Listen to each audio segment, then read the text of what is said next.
up, guys? This is No Holding Back with Chris and Jesse.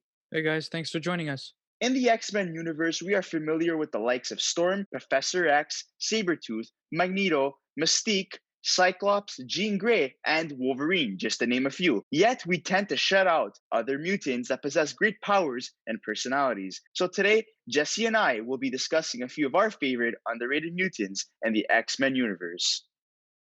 Starting off with my personal favorite X-Men character, and for good reason too. Bobby Drake is considered an Omega level mutant, which basically means he could potentially be amongst the most dangerous mutants in the Marvel universe. He's been able to single-handedly take on entire squadrons of government-manipulated mutants, shield his body with ice, create ice replicas or clones to confuse his enemies, and so much more. His entire history has been based around his powers progression. He went from a comedic relief member to a fully fledged badass. In ridiculous comic book fashion, Iceman is somehow able to live without organs, basically making him immortal if he so chooses. He can manipulate his ice blast to create shields, weapons, and even alter his appearance to match up against more monstrous and dangerous bad guys. He's so powerful that in one instance where the X-Men went to hell, he froze all of hell in an effort to survive. He's been able to encase entire buildings and cities in ice. He's gone toe-to-toe with Magneto, Red Hulk, and so many more of Marvel's most powerful members,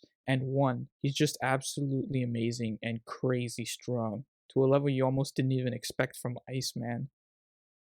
Moving on to Bishop. During the 90s when Bishop debuted, he was one of the few mutants from dystopian futures showing up in present time. He carries huge guns and has a badass attitude, but after the 90s, he kind of vanished and hasn't done much except hunt down Hope Summers in the comics. Bishop has untapped potential, but no one has capitalized on it yet. He's since drifted away from the X-Men and has been followed through his solo outings in recent years. Bishop is able to absorb all forms of radiant or conductive energy when directed towards him, in which he releases this energy from his body. This power is mostly passive, allowing him to absorb energy at all times. He's only appeared in X-Men Days of Future Past in the films.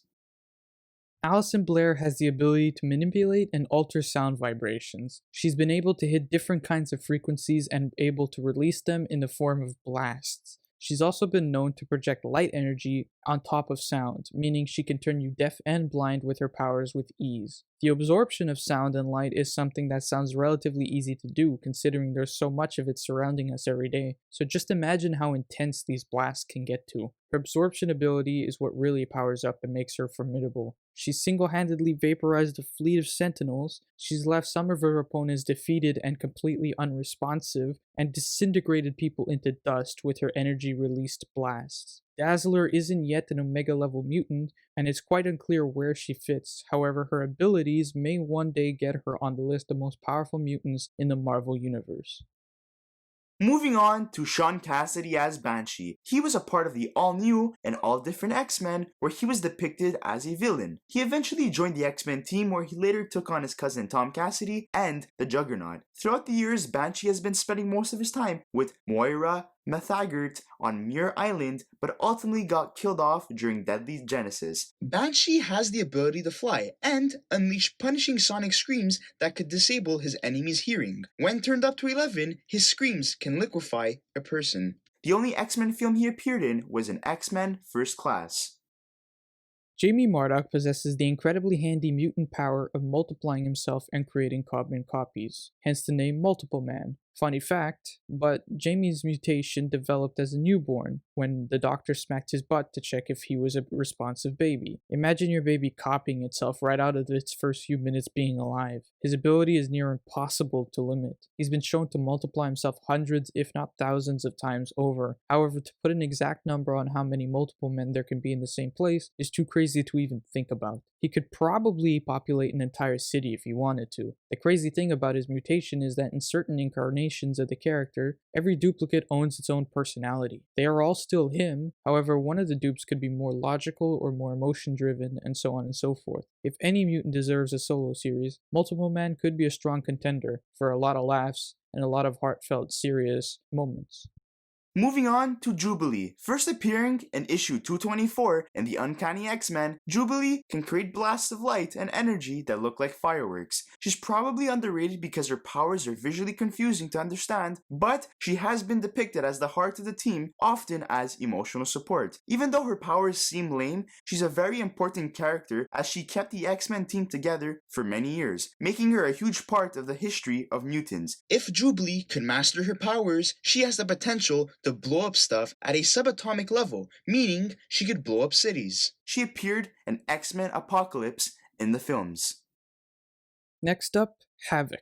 Born as the older brother to Scott Summers, aka Cyclops, Alex Summers shares a very similar mutation in the form of his plasma blasts. In certain incarnations, Alex was notorious for being unable to control his powers during his youth or early years, and as one of the X-Men's earliest members, his history goes back to the early 60s. Alex has been one to switch sides constantly. His temper can get in the way of his emotions, but his anger only makes him that much stronger. He's shown to knock out the Hulk with a concentrated blast to the forehead. He's obliterated Sentinels, which are built to hunt down mutants, and absorbed nuclear blasts, and even a star. The limits of his power seem endless. Probably regarded as one of the strongest members in the Summer family, Havoc is also one of the strongest members in any team he decides to be a part of. While not necessarily on the same level as Bobby Drake, Alex is considered an alpha level mutant, which is basically a tier below Omega, where Bobby Drake sits at.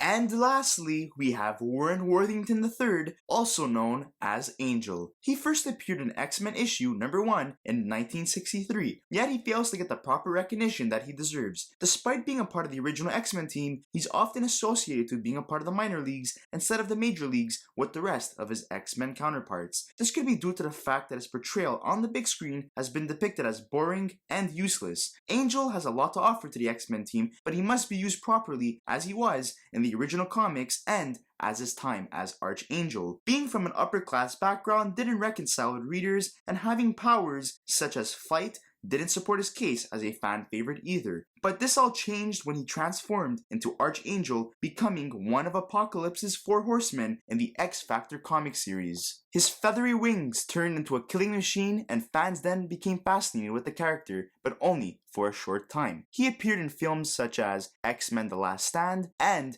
X-Men Apocalypse. So do you guys agree with this list? And what are your favorite mutants in the X-Men universe? Make sure to comment them in the comment section below. Don't forget to like, comment, and subscribe to our channel. Thank you once again for watching. Until the next one.